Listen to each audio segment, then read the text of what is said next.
नमस्कार विद्यार्थियों। राजकीय कन्या महाविद्यालय सवाई माधोपुर के यूट्यूब चैनल पर BA भाग द्वितीय वर्ष हिंदी साहित्य प्रथम प्रश्न पत्र की कक्षा में आप सभी का बहुत बहुत स्वागत है।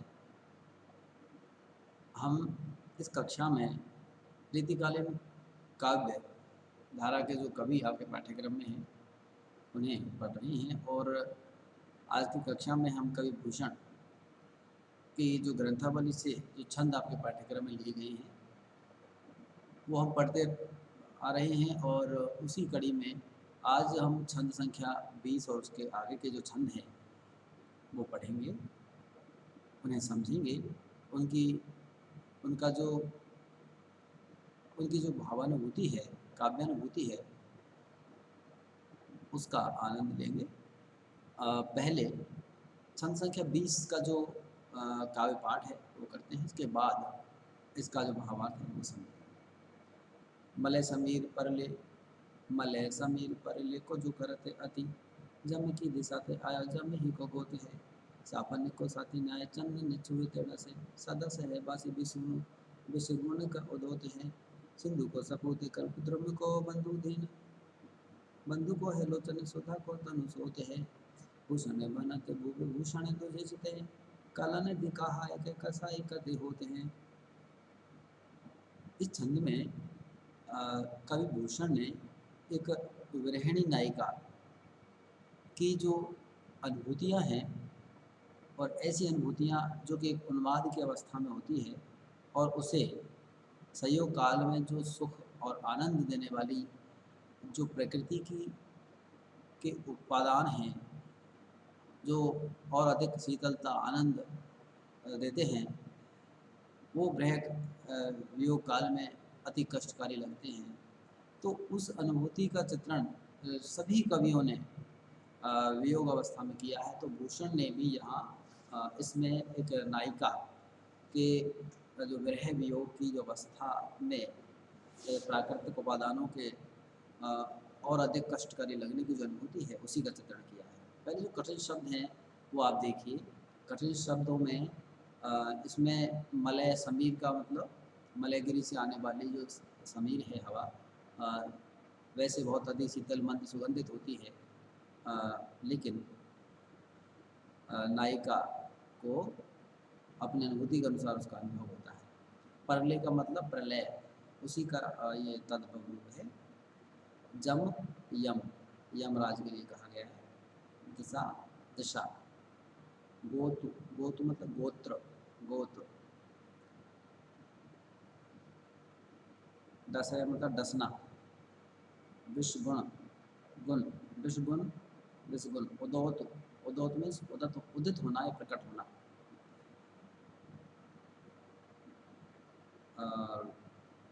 कल्पद्रुम को बंधु, कल्पद्रुम का भाई। दीन बंधु को लोचन, दीन बंधु का नेत्र। सुधा को तनसोत, अमृत का स्रोत शरीर। भवभूषण संसार की शोभा, भवभूषण संसार की शोभा। द्विजेश, द्विजेश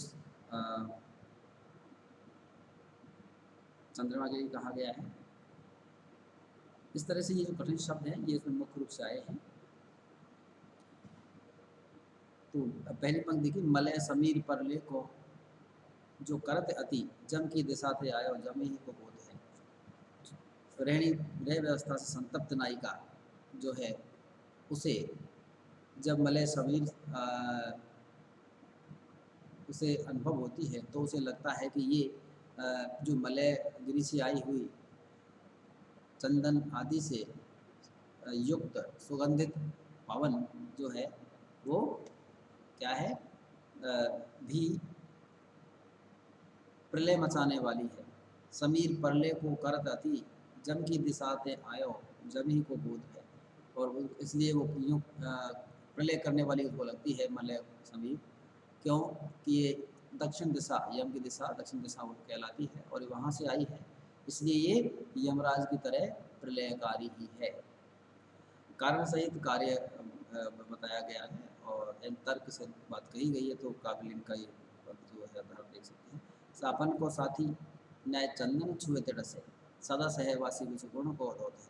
सापन को साथी, सांपों का साथी क्या? चंदन। चंदन लिपटे रहते हैं सांप चंदन में, तो चंदन में लिपटे रहने के होने की वजह से उसका अपने साथी का गुण धीरे धीरे दूसरे साथी पर भी आ जाता है, तो चंदन भी विषकारी हो गया है, अर्थात उसने भी सांप का गुण ले लिया है। इसलिए चंदन को जब मैं छूती हूँ तो मुझे वो डसने लगता है। अर्थात क्यों डसने लगता है? सदा सहवासी विष गुण को अदोत है, क्योंकि सदा सांपों के साथ रहने से उसके अंदर भी विषकारी होने का जो गुण है वो पैदा हो गया है, प्रकट हो गया है। सिंधु को सपूत कल्प ध्रुव को बंधु, सिंधु को सपूत, और ये जो चंद्रमा है वो क्या है? सिंधु को सपूत, समुद्र का पुत्र, समुद्र से निकला चंद्रमा, इसलिए कहा गया है समुद्र पुत्र। कल्पद्रुम को बंधु, और कल्पद्रुम का भाई, कल्पद्रुम जो है वो भी वहीं से निकला, तो इसलिए कल्पद्रुम का भाई है। दीन बंधु को है लोचन, और दीन बंधु जो ईश्वर, उनके लिए कहा गया कि हम उपमा देते हैं कि राजीव लोचन, तो ये जो चंद्र नयन, इस तरह की उपमाएं देते हैं, तो ये जो है चंद्रमा दीन बंधु का भी लोचन है। सुधा को तन शोध है, और इनका जो शरीर है वो अमृत का खजाना है। भूषण बनत भोग, भूषण द्विजेस्त, कवि भूषण कहते हैं कि चंद्रमा को जो संसार का आभूषण है, संसार की शोभा है, द्विज द्विजेश जिसे कहा जाता है, द्विजराज कहा जाता है, और जिसे कला निधि भी कहा जाता है, कलाओं का भंडार भी कहा जाता है। लेकिन ये जो चंद्रमा इतना होने के बावजूद भी ये कसाई कत हो तो है, मेरे साथ में कसाई जैसा व्यवहार क्यों कर रहा है?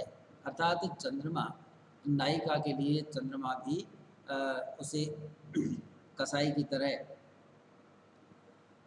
कटार जोखने वाला प्रतीत होता है। अर्थात नायिका को जो सुख, शांति, शीतलता, आनंद प्रदान करने वाली जो सुखकारी वस्तुएं हैं, विरह काल में वो सभी कष्टकारी लगती हैं, और उनमें मलयानिल, चंदन, चंद्रमा ये मुख्य प्रधान हैं। तो उन्हीं को लक्ष्य करके विरहिणी ने जो उपालंब व्यक्त किया है। ये जो छंद है, छंद कवित्व छंद की अधिगति प्रशंस है, अनुप्रास, यमक, आक्षेप, परिकर, अलंकार, इसमें आप देख सकते हैं। और मरण कवित्व जिसमें ना बताया ही, ब्रजभाषा का नाद सौंदर्य इसमें देखा जा सकता है। अगला जो छंद है वो आप देखिए, छंद संख्या 21। संगम को अगम भय है सुरंग, है तरंग है घरी घरी त्रिगने भरी स्नेह काई है, कैसे कहूँ मीन जल सुखत मलिन तप, प्रेम के वियोग गति बाल की जनाई है, जो है नी के सुखद संकेत मन भाव दे के, भूषण सो कभी सो, तो वहाँ हैवान कहूँ पाई है, आयो है बसंत दल मेरा ले बिलोक, आयो है बसंत दल मेरा ले बिलोक बन, मदन की आग और मैं उमग आई है।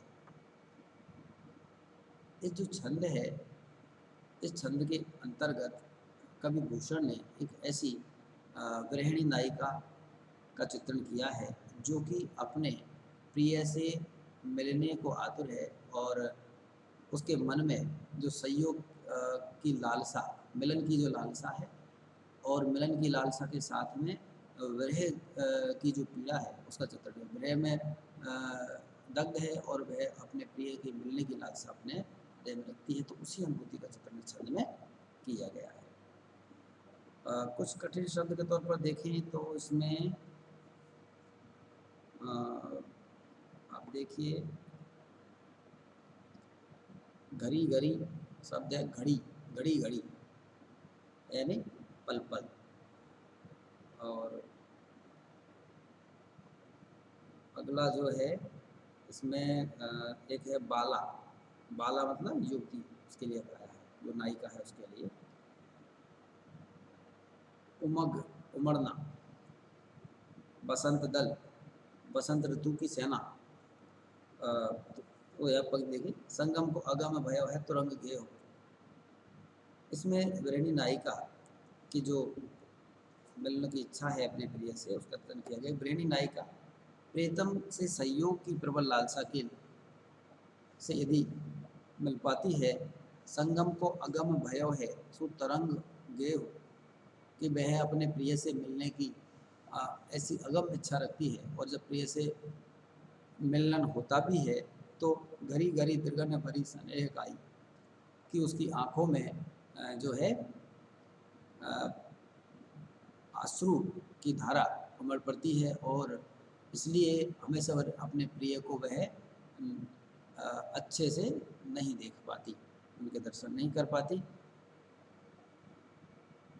जैसे कहो मीन जल सुखत मलिन तप, प्रेम के वियोग गति बाल की जनाई है। कवि भूषण कहते हैं कि जिस तरह से नदी नाले तालाब सूख जाते हैं, पोखर सूख जाते हैं, तो उसमें रहने वाले जो जलजीव हैं, मछली आदि, तो वे सभी बिना पानी के तड़पते रहते हैं। वैसे ही प्रेम के वियोग गति बाल की जनाई है, कि प्रेम की जो वियोग अवस्था में वह उस बाला की जो अवस्था है वह ऐसी ही हो गई है। जो है नी के सुखद संकेत मन भाव देखे, भूषण सो कवि सो तो वहाँ की कहूँ पाई है। और नायिका ऐसी विरहावस्था में अपने प्रियतम, अपने मन भावन प्रियतम के मिलने के सुखद संकेत की बाट जोती रहती है, उसका इंतजार करती रहती है। भूषण स कवि सो तो वहाँ ने कहूँ पाई है, लेकिन भूषण कवि कहते हैं कि लेकिन उसे कभी अपने प्रियतम के मिलने का जो संकेत है कभी भी नहीं मिल पाता। आयो है बसंत दल बिरल बिलो की बन, मदन की आग और उमंग आई है। और जब प्रकृति में वसंत ऋतु आती है, तो वसंत ऋतु अपने साथ में कामोत्तेजक वातावरण, कामोत्तेजक मौसम जो होता है वो लेकर आती है। तो अब प्रिय से मिलने का संयोग होने का मन में जो है लालसा जगा देती है, और एक तरह से कामदेव की जो आग है वो उमड़ पड़ती है। तो जब नायिका को अपने प्रिय से मिलने की और अधिक जो है लालसा जगती है, तो उसी अवस्था का चित्रण यहाँ पर किया गया है इस छंद में। और इस छंद में भी मेन जल सुखत मलिन तप प्रेम के वियोग गति वाली जनाई है। ये जो उपमा अलंकार है, रूपक अलंकार है, काव्यलिंग प्राचीन अलंकारों का प्रयोग है। और कवित छंद, ये भी कवित छंद ही है। कवित छंद की यति गति नाद सौंदर्य भाषा का पद में विपुल शब्दावली आप इसमें देख सकते हैं।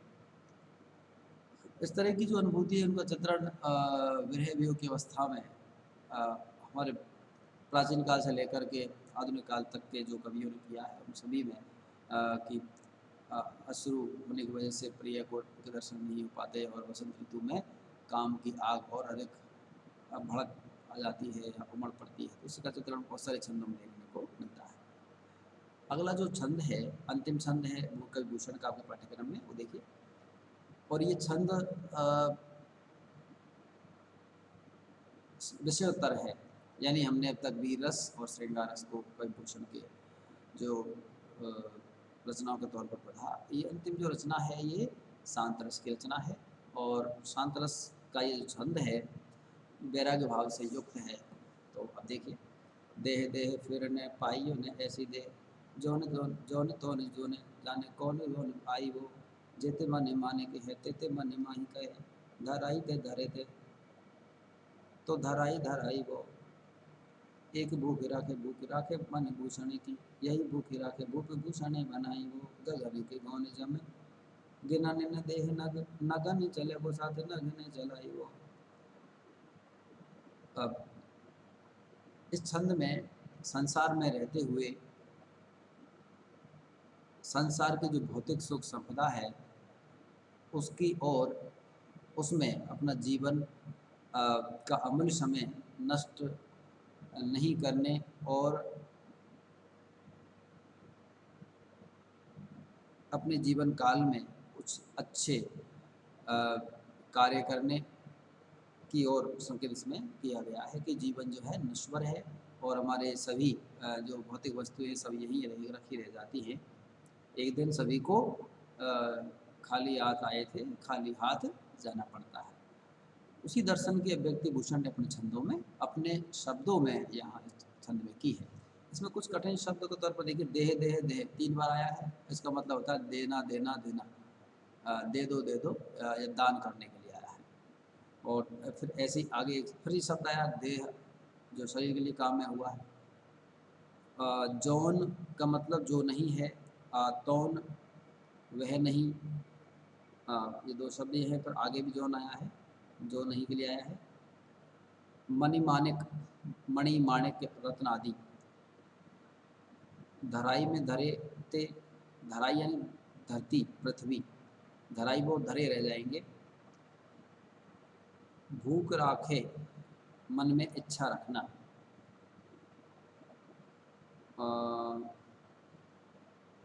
गगन के गौन, गगर गौन यानी गमन करना, जाना। जम, जम यानी यमराज। नग, नग यानी नगीने रत्न आदि। नगन, नग्न नंगे, और आगे नग है। तो अब पहली पंक्ति से देखिए, दे दे दे फिर पाइए ने ऐसी दे, कि आपने जीवन में, आपने जो संसार में जो जीवन आपको मिला है उसमें कि संसारिकता से ग्रस्त लोगों को संबोधित करते हुए कभी कहते हैं कि जीवन में दूसरों को दान करते रहो, दान करते रहो, देते रहो, देते रहो। क्योंकि ये जो मानव जीवन है ये पूरे नहीं मिल सकता। जौन जौन तो न जाने, न जाने कौन जौन आई हो, अर्थात यह जो नहीं अभी हमें पता नहीं कि अगले जन्म में न जाने कौन सी योनि में हम होंगे। और इसलिए तुम हमारे पास ये जो जेते मणि माणिक है तेते मन माही कहे, कि जितने भी मणि माणिक हैं संसार में वो सभी उनको मन में ही मान लो कि मैंने सारे मणि माणिक प्राप्त कर लिए। धराई में धरे थे, धराई में धराई हो, ये सब मणि माणिक इसी धरती पर थे और यही रह जाएंगे, साथ किसी के नहीं जाएंगे। और मन में संतोषी प्रवृत्ति अपनाने की बात कई भूषण इस तरह से कहते हैं। और एक भूख राखे, भूख राखे मन ने भूषण की, कि मन में एक ही भूख रखो और वह भूख मन को उदार रखने की इच्छा के रूप में रखो। मन को आभूषणों की, अपने मन को ही आभूषण बना लो, कि मन को इतना उदार बना लो। तो कभी कहते हैं कि मैं एक भूषण राखे, भूख राखे मन ने भूषण की, यही भूख राखे भूख भूषण बनाई, कि यह जो भूख, ऐसी भूख मन को उदार बनाने की जो भूख है मन में रखो। और मन में इस तरह की जो संतोष की प्रवृत्ति ही आपको क्या बनाएगी, भूषण बनाए वो, भूख भूषण बनाए वो, आपको ये एक दिन जो है राजा बना देगी।